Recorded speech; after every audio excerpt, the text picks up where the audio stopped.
na Terra são sempre assistidas pelos espíritos bons? Ramatiz, indubitavelmente a presença e a assistência dos bons espíritos nas sessões espíritas dependem muitíssimo das intenções e dos objetivos das pessoas que se propõem ao intercâmbio com o mundo invisível. Mas, também, é certo que todas as criaturas já vivem acompanhadas pelas almas que lhes são afins a todos os seus atos e pensamentos. Assim, os homens regrados e generosos também simpatizam e atraem as boas companhias do lado de cá, cujas almas, quando em vida física, já viviam afastadas das paixões degradantes e dos vícios perniciosos.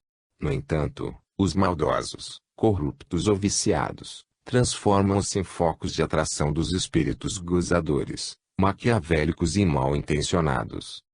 Deste modo, quando as pessoas reúnem-se em torno da mesa espírita ou mesmo no terreiro para o intercâmbio com o mundo oculto, elas já definem, de antemão, quais serão as entidades ou os companheiros espirituais que lhes farão companhias nos labores mediúnicos.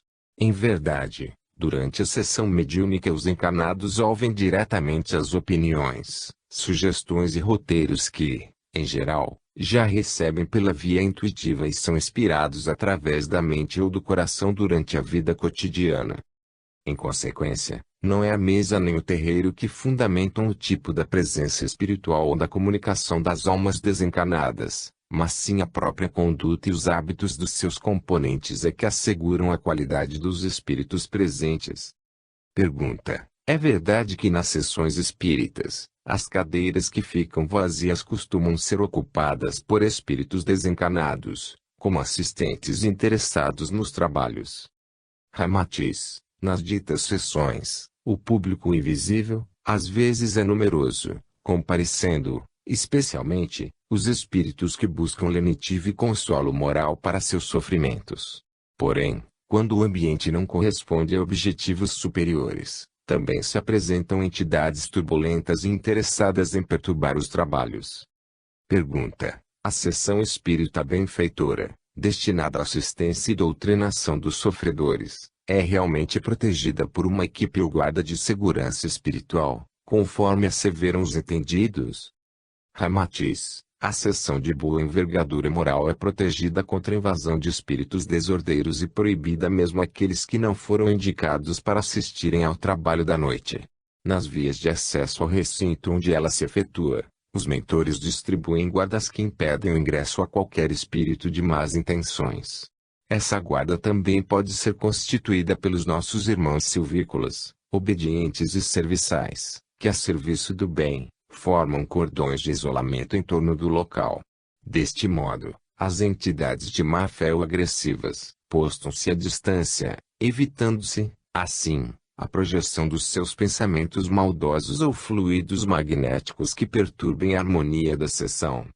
Pergunta: por que os doutrinadores, nessas sessões, costumam recomendar aos presentes que se concentrem bem, a fim de fortalecer a corrente? Que devemos entender por essa tão propalada corrente? Ramatiz: é porque a segurança e eficiência dos trabalhos mediúnicos dependem essencialmente da harmonia e firmeza espiritual dos assistentes.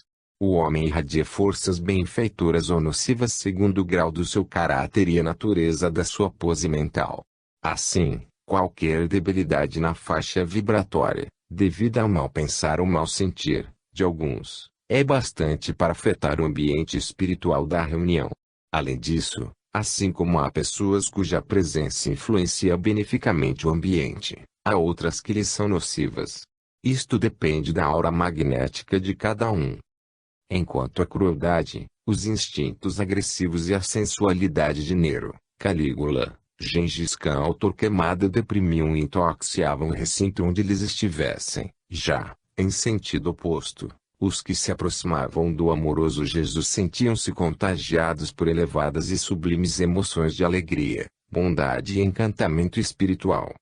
Em tais condições, a concentração espiritista deve ser uma convergência de pensamentos lúcidos e sádios focalizados num objetivo superior, alimentada pelo otimismo, tolerância, perdão e ternura. Nas sessões brancas dos esoteristas, O mentor recomenda que os seus adeptos façam incidir os pensamentos vigorosamente sobre motivos agradáveis, como seja uma paisagem encantadora, numa flor colorida e orvalhada, ou nas figuras santificadas do Mestre Jesus. Daí, o motivo por que o homem evangelizado é um ótimo cooperador nos trabalhos espíritas, pois a sua vida voltada ao bem em todos os seus aspectos faz que ele seja uma criatura em permanente sintonia com os espíritos bons. Pergunta: podereis elucidar melhor quanto aos efeitos dessa sintonia? Matiz: é evidente que se vos puserdes a pensar, em torno da mesa espírita, na caça, na pesca, em palhoças ou cocares, em breve atraireis para junto de vós os espíritos sintonizados até a faixa vibratória, ou seja, os índios, caboclos, caçadores primitivos infantis. Sintonizando-vos aos temas vulgares, em breve vos ligais mentalmente às criaturas dessa mesma predileção, da mesma forma que a especulação filosófica de natureza superior termina convocando os pensamentos dos sábios, dos filósofos e dos cientistas elevados. A evocação das cenas lúbricas ateia desejos torpes e vos afina a mesma faixa vibratória em que vivem as pessoas acostumadas a esses hábitos lascivos. Nestes casos, distanciais-vos imediatamente dos vossos guias espirituais, pois vivendo em diapasão muito elevado, eles não podem interferir a vosso favor, assim como o raio do sol não consegue penetrar no vaso de barro. Pergunta: a maioria dos espíritas assegura que há grande interesse dos espíritos malfeitores desencarnados em acabarem com as sessões espíritas mediúnicas, a fim de enfraquecer a obra do espiritismo. Isso é verdade? Ramatiz: os centros espíritas podem falir ou ser desmanchados pelos seus próprios componentes vivos, sem mesmo haver interferência dos mortos, pois a vaidade, a obstinação, o amor próprio, a ignorância, o ciúme ou a rivalidade entre os dirigentes e médiuns também liquidam as agremiações invigilantes. Nos centros espíritas ou terreiros desavisados da realidade espiritual é muito comum o conflito personalístico e a competição entre os seus próprios componentes, onde os neófitos tentam superar os velhos, ou estes petrificam-se de maneira teimosa em suas ideias e empreendimentos conservadores. Os candidatos a médiuns, em geral, procuram suplantar em suas comunicações tíbias a conceituação lisonjeira dos veteranos tarimbados no intercâmbio com o além. Assim, alguns dos novos, em sua prece e afoiteza de sobrepujar os demais, carregam as maiores tolices e incongruências para a seara espírita, à guisa de importantes revelações do além-túmulo, sob o nome de algum falecido de alto gabarito no mundo terreno. Essa preocupação ingênua de impressionar o público e o rebuscamento de um palavreado altiloquente, coisa muito comum entre os médiuns neófitos, às vezes, dá margem para que os espíritos mistificadores aproveitem-se para comunicar futilidades e distorções doutrinárias, no sentido de confundir e abastardar a própria filosofia espírita. Aliás, os médiuns fascinados pelos maus espíritos são sempre os últimos a identificarem sua situação ridícula e as circunstâncias censuráveis com que se expõem aos demais companheiros. Doutra feita, o centro espírita petrifica-se num clima lúgubre ou severo em extremo, porque o doutrinador ou demais responsáveis são criaturas irascíveis ou excessivamente puritanas. Escovados pela própria experiência, identificam a malícia no mais sádio humorismo e apontam o pecado no menor descuido do próximo. Sentenciosos e pessimistas anatematizam todo o bulício do jovem, a música moderna trepidante, o futebol e os excessos emotivos, os bailes da juventude irritam-se ante a algazarra das crianças sadias. Em sua implicância, predispõem no centro espírita o ambiente de constrangimento, preocupações e temor entre os seus componentes, cesseando-lhes todas as iniciativas e labores que ajustam a doutrina às novas descobertas e aos esforços espiritualistas dos demais. Eis porque não é muito difícil para os espíritos falaciosos e maquiavélicos semearem a discórdia, o descontentamento ou o fracasso nos empreendimentos espiritistas improdutivos, onde a mesa redonda da boa vontade é substituída pela vontade discricionária e teimosa dos dirigentes obtusos, teimosos e egoístas, adversos a qualquer movimento que modifique o ranço conservador. Deste modo prestam um desserviço à doutrina esclarecedora de Kardec, produzindo um antifraternismo que, além de cercear o progresso, frutifica o desânimo, afasta os entusiastas e os idealistas. Pergunta: mas não é verdade que certos espíritos desencarnados pretendem liquidar com as reuniões mediúnicas e os centros espíritas porque isso lhes enfraquece suas empreitadas diabólicas? Ramatiz: realmente, as falanges das sombras envidam todos os esforços para destruírem as atividades benfeitoras que tentam esclarecer o homem quanto à sua verdadeira responsabilidade espiritual. É óbvio que a criatura terrena esclarece-se à medida que se desprende das faixas vibratórias dos espíritos viciosos e afeitos a toda sorte de paixões degradantes. Assim que o homem assume a consciência de seus atos, controlando suas emoções e pensamentos, é indubitável que ele também se liberta da condição de um repasto vivo das entidades desencarnadas afeitas a todas as torpezas e aberrações. Em consequência, as falanges das sombras realmente combatem com fúria as atividades espiríticas, na Terra, porque o Espiritismo firma suas bases libertadoras no próprio Evangelho do Cristo, isto é, no mais avançado conjunto de leis siderais de salvação do homem encarnado. Os adeptos ou crentes nas religiões dogmáticas do mundo, em geral, buscam nos seus templos ortodoxos os sedativos que lhes afrouxam a musculatura espiritual. Atentos às palavras do pastor, do sacerdote ou líder evangélico, hipnotizados às rezas e aos cânticos coletivos, tais fiéis retomam aos seus lares vivendo a sensação eufórica de que se libertaram de suas mazelas e pecados da vida cotidiana. O altar, pela tradição, desde o Velho Egito, é o ponto de convergência e atenção de todos os presentes à cerimônia religiosa. Ali se congregam os eflúvios magnéticos indesejáveis. Por isso, na antiguidade, os altares eram construídos do melhor cedro, árvore conhecida como um dos melhores campos vegetais condutores de eletricidade. Servia proveitosamente para o melhor êxito da magia religiosa da época.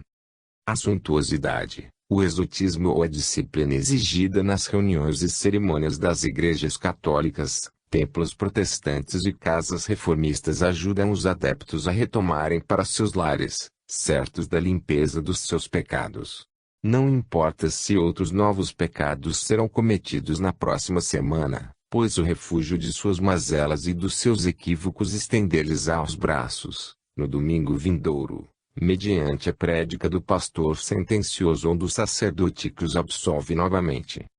No entanto, os espíritas aprendem, já de início, que nenhuma cerimônia, sacerdote ou compostura religiosa os salvará dos pecados cometidos, e que só a reforma íntima, a modificação da conduta e o espírito regrado lhes proporcionará melhor futuro. Os seus pecados são os efeitos de suas mazelas, sandices e crueldades do passado. A sua redenção não se fará dentro de um templo luxuoso, aos pés de um sacerdote, mas pela libertação decisiva das paixões e dos vícios humanos, ou seja, destruindo em si mesmos o terreno mórbido e pecaminoso, que os liga às esferas ocultas das entidades malfeitoras. Em consequência, o movimento espírita é mais perseguido e odiado pelos mentores das trevas porque os seus adeptos não sublimam seus pecados semana após semana, sob a agradável impressão de transferirem-nos para o sacerdote ou pastor, que depois há de acertar-se com Jesus ou com Deus. Um centro espírita funcionando à base do Evangelho do Cristo é um reduto salvacionista, onde os seus frequentadores imunizam-se contra as investidas dos planos inferiores. Ali, os seus participantes recebem estímulos energéticos para ajustarem-se à vida superior e porem-se a salvo das investidas das sombras. O ensinamento não é feito à base de obrigações religiosas, mas principalmente sobre o esquema do dever e da responsabilidade pessoal. Enquanto as religiões dogmáticas frenam as paixões dos seus fiéis, confundindo a solução do problema pecaminoso com o seu temporário impedimento, o Espiritismo ensina e requer uma libertação consciente, lenta e demorada, se for preciso, mas definitiva. A vida atual é a revelação positiva do negativo da existência finda, o sofrimento humano é a retificação do desvio anti-angélico. Não há injustiça nem privilégio, a cada um, segundo suas obras. É resolução pessoal, individual e intransferível a qualquer sacerdote ou pastor. Deste modo, a doutrina espírita é realmente um estorvo para as intenções maquiavélicas dos maus espíritos. Interessa-lhes minar as bases sadias que ensinam o homem a libertar-se das paixões e dos vícios no esforço particular e definitivo. No entanto, um centro espírita só se desmancha, realmente, quando os destruidores do além-túmulo podem infiltrar-se no seu seio através das paixões e das impertinências dos seus próprios componentes. Eles então exploram a vaidade, o ciúme, a rivalidade e o amor próprio de todos, até a levá-los ao atrito, à separação e ao estagnamento doutrinário. Pergunta: há fundamento na explicação de que certos centros espíritas ou terreiros são protegidos pelos espíritos trevosos? Ramatiz: pois se os espíritos das sombras perseguem e tentam aniquilar os centros espíritas onde prevalece o Evangelho do Cristo, é óbvio que eles prestam seu apoio e incentivam todos os esforços, reuniões e agremiações espiríticas onde Umbanda, onde os conceitos possam ser deformados e ridicularizados. Deste modo, os mentores do astral inferior recomendam aos seus tutelados que assistam os trabalhos mediúnicos de baixo nível moral, onde a tolice, o ridículo, a vaidade e o interesse mercenário constituem um verdadeiro desserviço à linhagem iniciática do espiritismo. Acresce, ainda, que muitas criaturas adulteram as funções da mediunidade, entregando-se a trabalhos anímicos de Umbanda, semeando sandices e truncando a realidade espiritual, à guisa de um serviço mediúnico superior. As comunidades do astral inferior fazem o seu estacionamento nos centros espíritas e terreiros nos quais só domine a micedade do fenômeno espetacular, em vez da autorredenção. Ali estiola-se o espírito de iniciativa, desvirtua-se o discernimento espiritual e cresce o descuido para com a responsabilidade espiritual do ser. Pergunta: em geral os espíritas atribuem aos sacerdotes católicos desencanados a primazia de desmanchar os centros ou reuniões espiríticas. Isso tem fundamento? Ramatiz: não há dúvida de que existe do lado de cá um grande movimento sustentado pelo clero romano, no sentido de tolher as atividades do espiritismo, e trata-se de iniciativa comandada pelos maus sacerdotes, isto é, por aqueles que, na terra, já viveram vida corrupta e censurável no seio dos próprios templos. Foram homens que, em vez de cumprir com dignidade os propósitos assumidos para com a Igreja Católica, só buscaram no mundo os gozos e os benefícios ilícitos protegendo-se pela santidade das vestes sacerdotais. Quando encanados, foram prejuízos vivos contra a própria comunidade a que pertenceram, porquanto desmentiam o trabalho santificado e útil das almas excelsas que cumpriam seus votos religiosos sob a inspiração do Cristo. A Igreja Católica não é responsável por esses transfugas, que no além-túmulo continuam a macular suas vestes sacerdotais em perseguição ao espiritismo, pois é dessa mesma igreja que surgiram as figuras sublimes de um Francisco de Assis, Vicente de Paulo, Teresinha de Jesus, Dom Bosco, Antônio de Pádua, Padre Damião e outros, cuja vida foi um hino de beleza e amor ao próximo. Como o rótulo não modifica o vinho azedo e o hábito não faz o monge, esses maus padres seriam perversos, ambiciosos ou imorais, em qualquer setor de atividade humana que se devotassem. Deste modo, eles sempre estariam operando no lado de cá, não somente contra o espiritismo, mas também contra qualquer instituição espiritualista que se devote a melhorar o padrão espiritual do homem.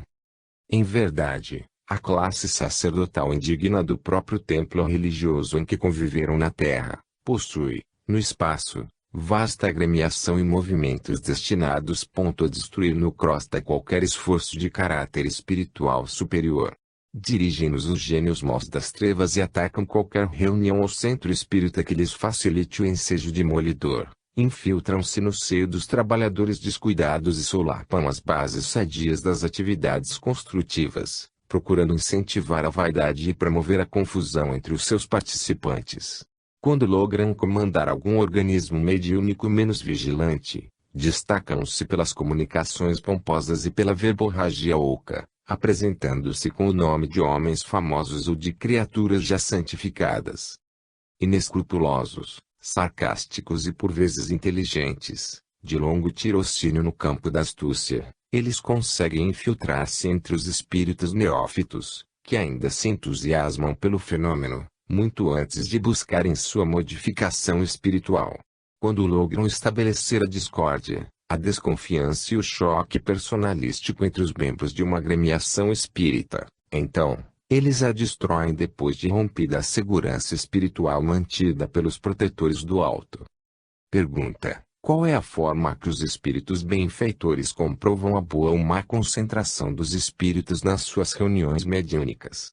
Porventura os pensamentos se fotografam, no ar, em torno dos mesmos?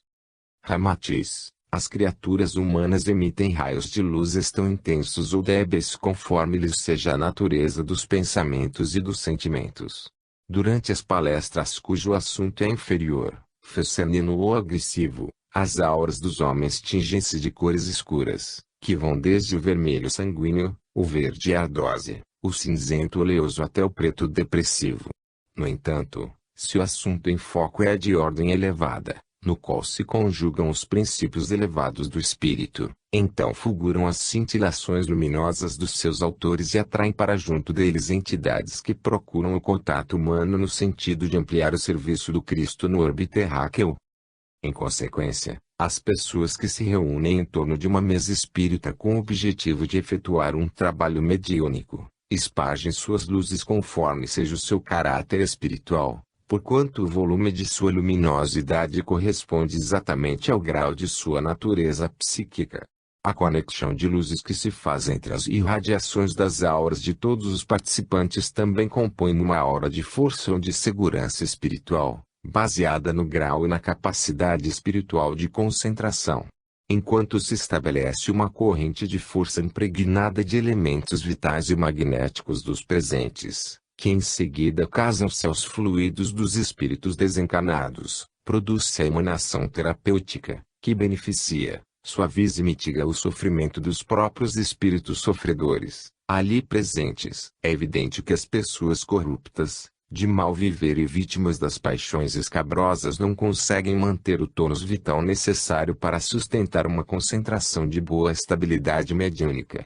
Em tal caso, as comunicações dos espíritos não se efetuam com a devida exatidão, mas deixam dúvidas e desconfianças, tanto pelo excesso de animismo dos médiuns, como em face do nível espiritual de quem as efetua.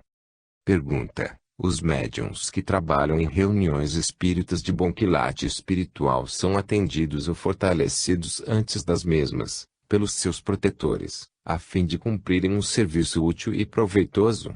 Ou não há necessidade de qualquer assistência espiritual para as suas tarefas mediúnicas? Ramatiz: é evidente que o médium não é apenas uma peça viva mecânica, que deve funcionar inconscientemente durante o seu trabalho de intercâmbio conosco. Acima de tudo ele é espírito imortal e senhor da bagagem pregressa que incorporou em vidas anteriores. Tratando-se de criatura de responsabilidade pessoal definida na existência cotidiana, ele também é obrigado a manter o seu lar e cumprir os deveres sociais para com as demais criaturas do mundo físico. Por isso, ele é socorrido e examinado antes de qualquer trabalho mediúnico, de modo a não comprometer a tarefa coletiva no instante de sua maior necessidade psíquica. No dia do seu trabalho mediúnico, as entidades benfeitoras procuram afastá-lo dos ambientes nocivos, eliminar-lhes os pensamentos grosseiros e aproximá-lo das criaturas benfeitoras, estimulando-lhe os sentimentos e propósitos espirituais superiores. Quando se trata de um médium de bons propósitos e objetivos louváveis, os técnicos do lado de cá assistem-lhe tanto ao metabolismo físico como ao equilíbrio da sua natureza psíquica. O seu sistema nervoso recebe o controle médico do espaço, a fim de funcionar a contento durante a comunicação com além. O sistema glandular é examinado e estimulado na produção de hormônios capazes de compensarem o gasto de energias psicofísicas durante a tarefa mediúnica. Aliás, cada célula do homem é um organismo à parte, que exige certo combustível para funcionar a contento. No campo físico pode isso ser compensado com o magnetismo, Mas no campo espiritual só o amor é o alimento eletivo das células da alma. Pergunta: como é que o guia executa sua tarefa no momento de comunicar os seus pensamentos? Ele interpenetra a organização física do médium ou só lhe movimenta os centros nervosos no sentido de cumprir a sua missão espiritual junto aos encarnados? Ramatiz: em geral, o espírito comunicante senta-se junto ao médium, enlaça-o com o braço esquerdo e, com o direito, cobre-lhe o cérebro acionando-lhe o campo da memória perispiritual, a fim de lograr maior acervo e recursos na tradução dos seus pensamentos. Sem dúvida, ele tudo faz para evitar as imersões do subconsciente do médium, pois deste modo, a sua mensagem ficaria algo truncada ou perturbada nos momentos de maior ressalte espiritual. Aliás, o espírito comunicante procura sintonizar a sua luz mental irradiada da epífise perispiritual, com a luz mental que também aflora da epífise física do médium. Ele procura efetuar uma combinação, a mais lúcida possível homogênea, a fim de facilitar ao médium transmitir com suas próprias palavras as ideias que ventila no contato perispiritual. No caso da psicografia, o plexo braquial do médium é o ponto visado pelo espírito comunicante, pois quanto mais ele puder agir livremente por esse centro nervoso, mais lúcida e nítida também a sua mensagem espiritual psicografada.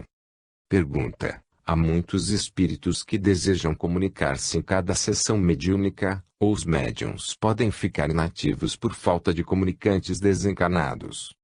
Ramatiz: o resultado dos trabalhos mediúnicos depende fundamentalmente da quantidade e da capacidade dos médiuns participantes, pois do lado de cá é muito comum existir maior quantidade de espíritos para comunicarem-se com os vivos, do que o ensejo de médiuns disponíveis. No entanto, nos trabalhos sensatos e protegidos, as oportunidades são distribuídas de modo a favorecer mais o bem coletivo do que atender às solicitações pessoais. Quando há médiuns em quantidade razoável, os espíritos também podem tratar de assuntos de natureza mais particular, ou lhes é possível dirigirem-se direta e familiarmente aos presentes nas suas mensagens mediúnicas. No entanto, quando apenas existe um só médium em condições favoráveis para a comunicação do além, os mentores do trabalho orientam o comunicante para só cuidar de assunto de interesse coletivo e evitar as particularidades. Eis o motivo por que as sessões mediúnicas de mesa, em geral, não oferecem ensejos de comprovações pessoais, enquanto as comunicações costumeiras situam-se na craveira comum de todos os dias ou, quando muito, não passam de exortações e assuntos de ordem geral. O médium fica obrigado a estender-se em considerações de âmbito coletivo e evitar a preferência pessoal, pois isso implicaria em desserviço aos demais frequentadores. Pergunta: é certo que os alcoólicos, o fumo e a carne prejudicam o desenvolvimento mediúnico? Ramatiz: alguns médiuns creem que a função mediúnica nada tem a ver com a sua maneira de viver fisicamente. Por isso, abusam da carne nas mesas lautas, escravizam-se completamente ao fumo e encharcam-se ingerindo corrosivos alcoólicos. Não importa se é a bebida caríssima do rico ou a cachaça tradicional do pobre, o seu fundamento é sempre o álcool perigoso e corrosivo com textura sensível do ser. É quase impossível a criatura lograr o domínio de faculdades incomuns, quando ainda permanece jungida aos liames dos vícios e das paixões mais atrofiantes. Não pode produzir resultados satisfatórios aquele que vá para a mesa espírita com o ventre excessivamente empanturrado de vísceras animais, vertendo alcoólicos na guisa de um alambique vivo ou exudando fortemente o cheiro acre do charuto ou do palhinha babado de saliva. Acontece que o ato de intercambiar com as entidades superiores ou de fornecer fluidos terapêuticos aos enfermos é um momento incomum na vida do ser, o qual merece um pouco de atenção, disciplina e renúncia de quem o efetua. A tal caso também se ajusta o conceito evangélico de que não se acende uma vela a Deus e outra ao diabo. Se não for a assistência benfeitora dos espíritos encarregados de dissolverem os fluidos que se geram em tais imprudências, então seriam de pouco resultado as reuniões de intercâmbio mediúnico com o mundo astral. Os candidatos a médiuns procuram as revelações de alto gabarito e o domínio de faculdades incomuns, mas quase sempre continuam cultivando as aberrações de suas vidas, que lhes embotam a sensibilidade psíquica.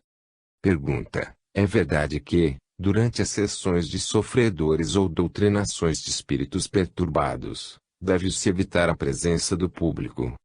Matiz: já dissemos que a mente é a base de todas as atividades do espírito na matéria, e tanto cria os quadros mórbidos que afligem o homem, como as cenas agradáveis que despertam júbilo no próximo. Durante os trabalhos de esclarecimento de espíritos infelizes e habitantes do astral inferior, os circunstantes se prendem aos quadros que estão sendo descritos pelos comunicantes, e assim cada um interfere conforme sua índole, seu temperamento ou condições psíquicas, seu otimismo ou pessimismo. A entidade que ali se encontra vivendo momentos de aflição, sente agravar-se o seu sofrimento ante os fluidos perturbados e animalizados do médium e das pessoas presentes. Isso a desajusta no ritmo consolador a que o doutrinador a conduz, uma vez que ela sente-se mais materializada num campo de forças de natureza inferior. Acresce, ainda, que a exposição de acontecimentos dolorosos do infeliz comunicante desencarnado desperta toda sorte de sentimentos heterogêneos no público indisciplinado, e por esse motivo o trabalho mediúnico decai em sua frequência vibratória, enfraquece na segurança psíquica e, assim, facilita a interferência de outras entidades maldosas. Considerar que a própria confissão dos pecados do homem ao sacerdote é feita de modo sigiloso, no confessionário, ao abrigo das indiscrições alheias, na forma de uma contemporização piedosa para com os equívocos da vida física. Pergunta: a importância na questão de horários para se iniciar ou terminar os trabalhos mediúnicos ou reuniões espíritas? Matiz: é óbvio que nas reuniões mediúnicas nos centros espíritas de bom teor espiritual a assistência do lado de cá também é de natureza superior. Em consequência, os espíritos que desempenham as tarefas de socorro espiritual são entidades serviçais, benfeitoras e laboriosas, cujo tempo lhes é precioso, em face dos seus outros compromissos no ambiente do plano astral. Eles vivem onerados por tarefas espirituais de vulto e dividem os seus minutos num programa de ação proveitosa a desencarnados e encarnados. Deste modo, se iniciais os vossos trabalhos mediúnicos a esmo e sem cumprir o horário programado, é evidente que estareis desperdiçando o valioso tempo desses vossos amigos do alto, por fazê-los esperarem inutilmente e retardar-lhes tarefas preciosas. Daí a necessidade de se cumprir o horário programado para iniciar e terminar as sessões mediúnicas, a fim de que os vossos protetores desencarnados possam dar cumprimento às suas tarefas espirituais programadas para outros locais e atender outras obrigações. Aliás, o problema de pontualidade no espaço é levado a sério, pois quanto mais responsável é o espírito, mais severo e correto ele é em seus compromissos. Pergunta: que se deve fazer com as pessoas que se apresentam todos os dias nos centros espíritas, rogando a oportunidade de desenvolvimento mediúnico? Matiz: nem todas as pessoas que se apresentam às reuniões espíritas com o fito de desenvolver sua mediunidade a conselho de outros, são realmente médiuns ou requerem esse desenvolvimento imediato. Já dissemos que muitos confundem manifestações fisiológicas com faculdades mediúnicas. Doutra feita trata-se de enfermos, precisam mais de assistência espiritual, do medicamento, do passe e do conselho, do que mesmo de sentar-se à mesa espírita para a fenomenologia mediúnica. É de pouca valia o desenvolvimento mediúnico na criatura que ainda não exercitou a paciência, não desenvolveu a bondade, nem perdoou os seus adversários, e ainda é intrigante, caprichosa ou ociosa. Sem dúvida, tal médium há de ser um tropeço entre aqueles que levam a sério sua responsabilidade mediúnica e desejam aproveitar todos os momentos disponíveis para o seu engrandecimento espiritual. Algumas vezes os candidatos a médiuns confundem hipersensibilidade mediúnica com a sua própria irascibilidade, descontentamento, amor próprio, ressentimentos ou mau gênio, atribuindo aos espíritos desencarnados a culpa de suas próprias mazelas espirituais. Deste modo, aqueles que se apresentam nos centros ou nas reuniões espíritas buscando o desenvolvimento mediúnico, Em primeiro lugar devem avaliar o seu grau de paciência, tolerância, renúncia e perseverança em assistir os trabalhos mediúnicos, para então auferir os conhecimentos ali divulgados, corrigir sua conduta moral e afeiçoar-se aos demais conhecimentos do Espiritismo. É indubitável que o médium não poderá beneficiar o próximo, se antes de tudo recusa seu burilamento interior, a leitura espiritista e afasta-se do contato benfeitor com os espíritos bons. Os passes magnéticos, as vibrações amorosas dos espíritos guias e as relações incessantes com os componentes dos grupos espiritistas sempre ajudam o candidato a médium a recuperar-se das perturbações espirituais e assim sentar-se à mesa espírita para o devido desenvolvimento mediúnico. Daí, pois, a conveniência do mesmo fazer um pequeno estágio de reconhecimento e afinidade para com o grupo de pessoas a que vai submeter-se num serviço de intimidade espiritual, onde suas qualidades e seus defeitos virão à superfície atraídos pelas condições hipersensíveis do meio espírita. A mediunidade é como o fio d'água avançando lentamente por entre os escolhos da superfície do mundo, mas encorpando-se e tornando-se cada vez mais útil e generoso, tanto quanto exercita-se no esforço de se desenvolver até o curso do rio benfeitor. Pergunta: quais seriam as virtudes mínimas para um bom médium e um bom desenvolvimento mediúnico? Ramatiz: desnecessário vos dizer que a bondade, a tolerância e a ternura são as principais virtudes que aproximam do médium os espíritos benfeitores e amorosos. No entanto, o mandato mediúnico ainda exige para o seu bom êxito outras qualidades que burilam e engrandecem a criatura no serviço cristão em favor do próximo.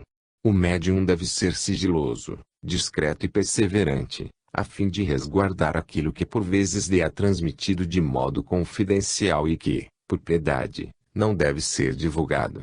Sem dúvida, o estudo incessante das obras espiritistas formará a base segura do discernimento do médium, facultando o ensejo dele receber mensagens de entidades elevadas e condutoras de homens. Quanto ao desenvolvimento mediúnico favorável, ele pede cuidados desde a alimentação até a higiene psíquica, porquanto a saúde psicofísica do candidato é fator preponderante na composição dos fluidos magnéticos e vitais que lhe alicerçam o intercâmbio mediúnico.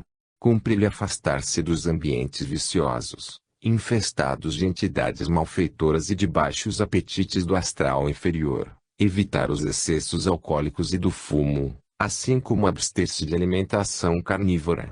Os fluidos exsudados pela carne do animal sacrificado são de natureza mórbida, impregnados da angústia e do sofrimento. Misturam-se as vibrações sensíveis do espírito do médium e assim lhe obscurecem o campo magnético do contato perispiritual com os desencarnados de boa índole. Sob tal condição predomina o animismo do candidato em desenvolvimento, ou faculta a ação mediúnica dos espíritos zombeteiros ou turbulentos, que tudo fazem para impedir o crescimento dos ensejos que libertam a humanidade dos grilhões inferiores. E, finalmente, o bom filho, bom irmão, bom esposo e bom cidadão, sempre há de ser um bom médium. Capítulo 7. A responsabilidade e os riscos da mediunidade.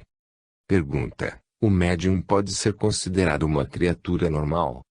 Ramatiz: anormal não é propriamente o termo, mas trata-se de um indivíduo incomum. É criatura inquieta, receptiva e algo aflita, que vive, por antecipação, certos acontecimentos. Sua hipersensibilidade perispiritual atua com veemência na fisiologia do sistema nervoso e endocrínico. Alguns são pacatos e sem qualquer característica excepcional, mas isso resulta de que a sua mediunidade é menos sensível no campo psíquico.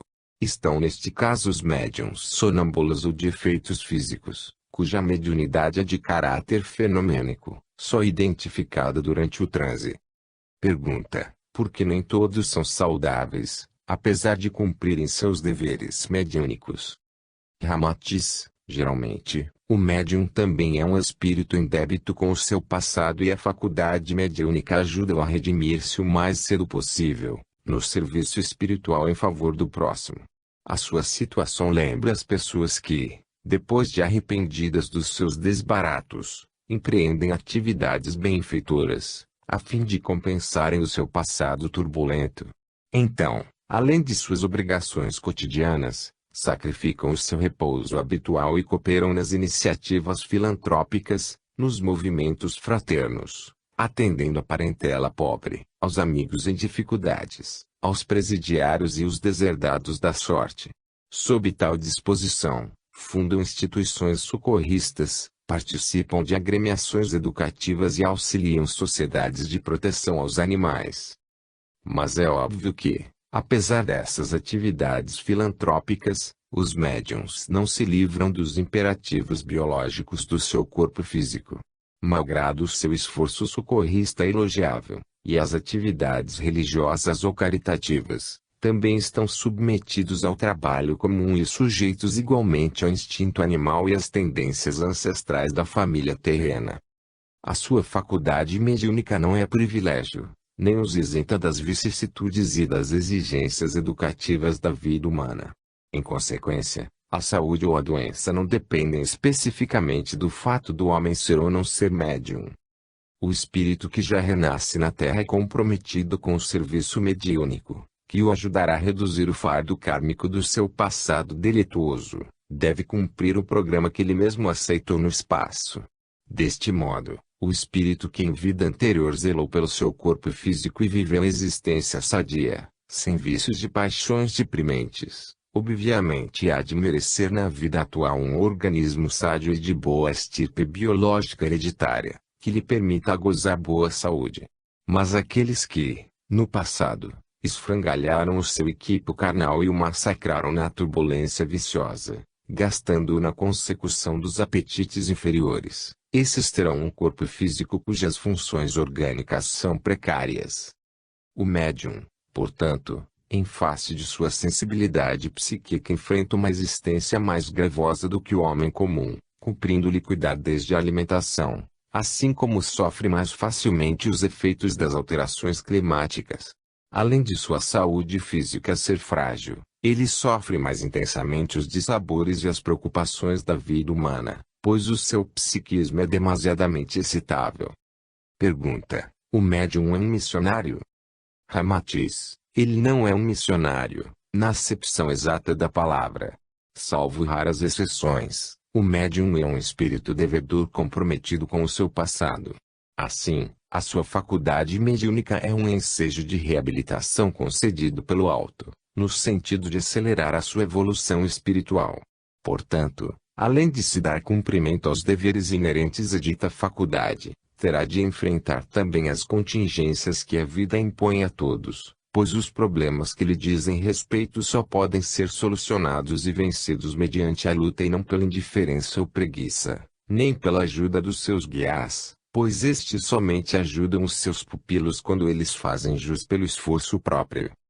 Quando o médium se empenha em dar fiel cumprimento à sua tarefa mediúnica e enfrenta as adversidades da vida com estoicismo e resignação, neste caso, do lado de cá, há sempre uma equipe de espíritos beneméritos que o amparam a fim de lhe tornar mais fácil vencer os obstáculos da sua jornada.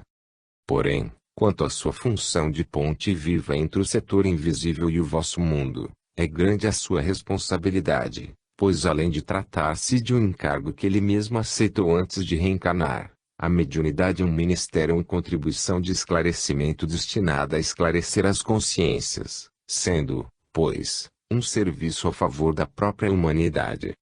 A função do médium assemelha-se à do carteiro, o qual, embora seja a peça de menor destaque na correspondência entre os homens, caso ele se recuse a cumprir a função de entregar as mensagens aos destinatários, semelhante negligência constitui uma falta bastante grave. Em tais condições, desde que se rebele contra a sua obrigação ou se escravize a vícios e paixões que prejudiquem e inutilizem a sua tarefa mediúnica, então será vítima dos espíritos das sombras e, por sua culpa, enfraquece o serviço libertador do Cristo.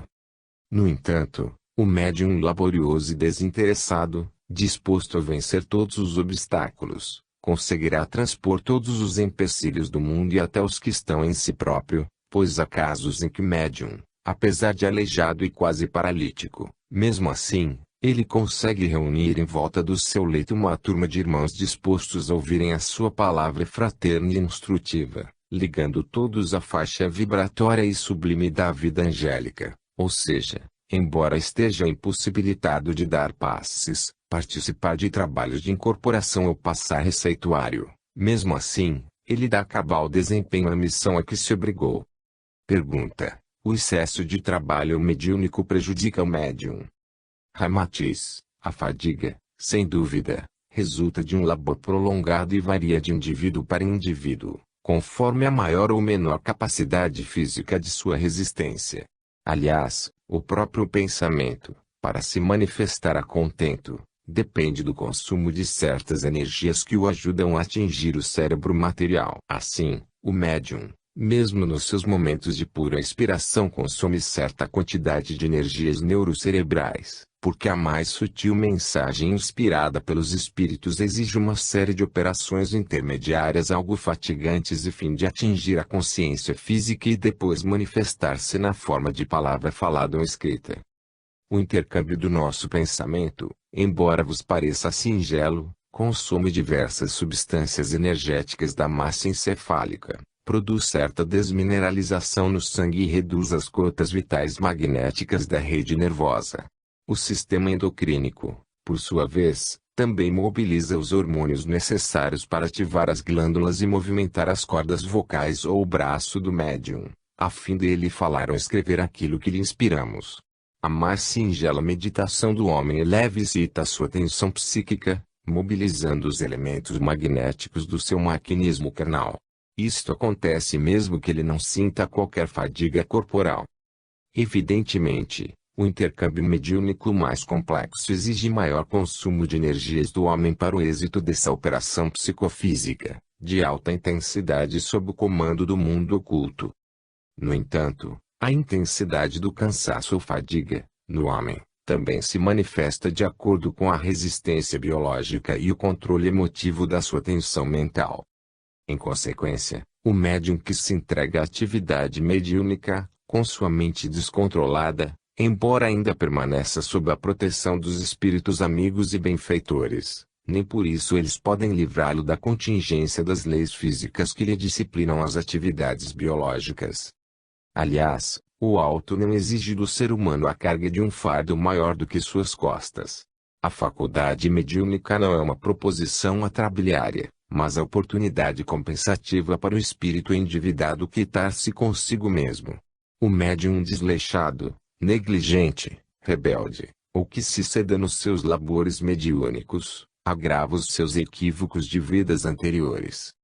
Pergunta: é sensato a criatura ser médium e desistir de exercer a mediunidade pela insuficiência de suas condições físicas, ativas, financeiras e até morais? Ramatiz: tais médiuns demonstram que não estão cônscios de sua responsabilidade espiritual. Em verdade, eles nascem comprometidos para um serviço excepcional a favor do próximo, além de sua própria redenção, e isso é escolha feita livremente antes deles ingressarem na carne. Imprudentemente, muitos esquecem esse compromisso severo e entregam-se a todos os caprichos e vícios próprios do homem comum. Deste modo, atravessam a existência terrena na figura do caçador de emoções e aventuras censuráveis, enquanto subestimam a mediunidade que lhes pesa ou conta de um fardo insuportável.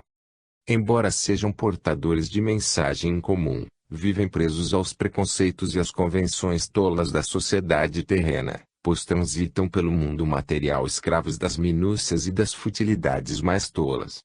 Olvidando a responsabilidade da faculdade mediúnica, vivem inconscientes do seu próprio destino espiritual elevado. Em tais condições, negligenciam seu labor mediúnico e desperdiçam tempo precioso entre companhias censuráveis e nos ambientes viciados. Quais antenas vivas, de maus fluidos, terminam saturados pelo desânimo, pessimismo e pela desconfiança, completamente derrotados diante das vicissitudes humanas. São médiuns que encerram sua existência na condição de elementos improdutivos, gastos e desesperançados, excessivamente onerosos para o alto, mesmo quando atendem ao mais singelo serviço mediúnico. Eles exigem junto de si, a todo momento, a presença de espíritos técnicos e cooperadores, que lhes devem cuidar da saúde periclitante, afastá-los dos lugares perniciosos e guiá-los às boas ações. Em verdade, até para fazerem o bem, falta-lhes o senso e a iniciativa própria. No entanto, assim que se sentem higienizados pelos bons fluidos do além e assistidos pelos seus guias, eis que novamente relaxam sua vigilância e defesa psíquica, para retomarem as mesmas condições perniciosas anteriores. E assim, o recurso mais prudente a ser providenciado pelo alto é o de afastá-los definitivamente do serviço mediúnico ativo, pois em caso contrário serão vítimas da superexcitação nervosa que ainda lhes causará coisa pior. Aliás, quanto ao médium doente ou perturbado, a sua cura positiva ou o exercício mediúnico sádio depende mais dos recursos sublimes da oração, da boa leitura espiritualista, assim como da frequência a reuniões de caráter evangélico.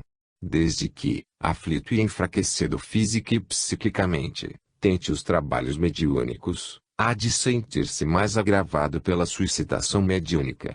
Daí a necessidade de reconfortar-se no orvalho sedativo do Evangelho do Cristo.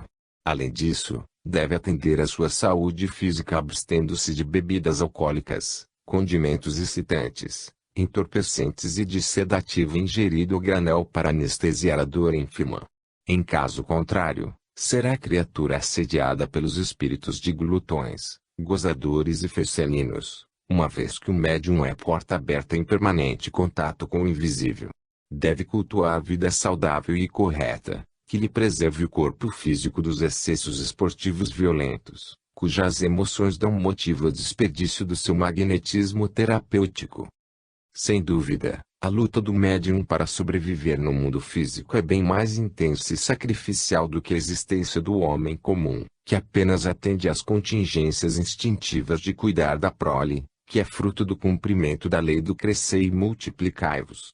Aliás, quando o médium retoma o além, ele já se dá por muito satisfeito, caso tenha desempenhado um mínimo de 10% do programa que se comprometeu e foi elaborado pelos seus mentores siderais. Pergunta: a mediunidade poderá causar a loucura? Aliás, este problema foi abordado pelo próprio Allan Kardec, no Livro dos Médiuns. Ramatiz: isso depende de certas circunstâncias. O espírito reencarnado na Terra não pode isolar-se completamente das contingências inerentes ao próprio meio, em que o indivíduo, na sua vida de relação, está sujeito a hostilidades e emoções que lhe afetam o equilíbrio psíquico. É óbvio que o exercício da mediunidade pode causar a loucura ao homem, desde que ele a exerça de modo insensato e ultrapasse o limite fixado no programa elaborado pelo seu espírito antes de sua encarnação. O médium precisa agir com muita prudência na vida física, a fim de não confundir sua responsabilidade mediúnica com os acontecimentos naturais da vida material. Embora ele esteja protegido pelos amigos desencarnados que lhe endossaram a tarefa mediúnica na Terra, eles não podem impedi-lo de modificar sua vida, quer tomando rumos inesperados perniciosos, assim como tomando decisões insensatas, que o levam à loucura por ultrapassar o limite de sua segurança espiritual. Pergunta: poderias explicar-nos melhor esse assunto? Ramatiz: sabeis que os ascendentes biológicos hereditários da carne conservam em sua intimidade, em estado latente, os germes de taras, vícios, estigmas e enfermidades como a sífilis, morfeotuberculose, inclusive os reflexos das alienações mentais sofridas pela geração ancestral. No conteúdo sanguíneo do homem permanecem os vírus morbígenos de sua linhagem hereditária, e quando se apresentam condições eletivas, eles proliferam além de sua cota normal ou inofensiva, podendo ferir o sistema neurocerebral. Durante os estados de debilidade orgânica muito acentuada e ainda agravados pelo bombardeio incessante das paixões violentas, como ódio, ciúme, inveja, raiva, perversidade e outras emoções indisciplinadas, o homem também desenvolve em si um clima psicofísico negativo, que facilita o desenvolvimento de certas coletividades microbianas patogênicas já existentes na sua intimidade sanguínea. Portanto, a loucura não é propriamente fruto do exercício da faculdade mediúnica, mas sim uma consequência da predisposição mórbida do tipo orgânico do próprio homem. Quer ele seja médium ou não, também poderá enlouquecer, desde que ultrapasse o limite de sua resistência biológica, quaisquer que sejam as causas. Embora se trate de um compositor, matemático, pintor, filósofo, escritor ou líder religioso, desde que atue além do limite de sua resistência psicofísica, pode se tornar um alienado mental. Há gênios que findaram sua existência transformados em paranoicos, esquizofrênicos e até psicóticos furiosos. Cellini, depois de gravar no metal as imagens dinâmicas da própria vida, apunhalava os transeuntes. À noite, de tocaia, Dostoiévski sofria de ataques epiléticos. Malpassante, num acesso de loucura, cortou a garganta e morreu mais tarde. Indiferente a tudo, Nietzsche, durante 10 anos, perambulou pelos asilos de alienados. Van Gogh cortou as orelhas, num momento de insânia, e as enviou de presente à amada, findando sua vida terrena com um tiro no corpo. Schumann, notável compositor, atira-se ao Reno, é salvo pelos amigos internado no hospício, onde acabou seus dias. Edgar Allan Poe sucumbe arrasado pelo álcool e tendo visões infernais.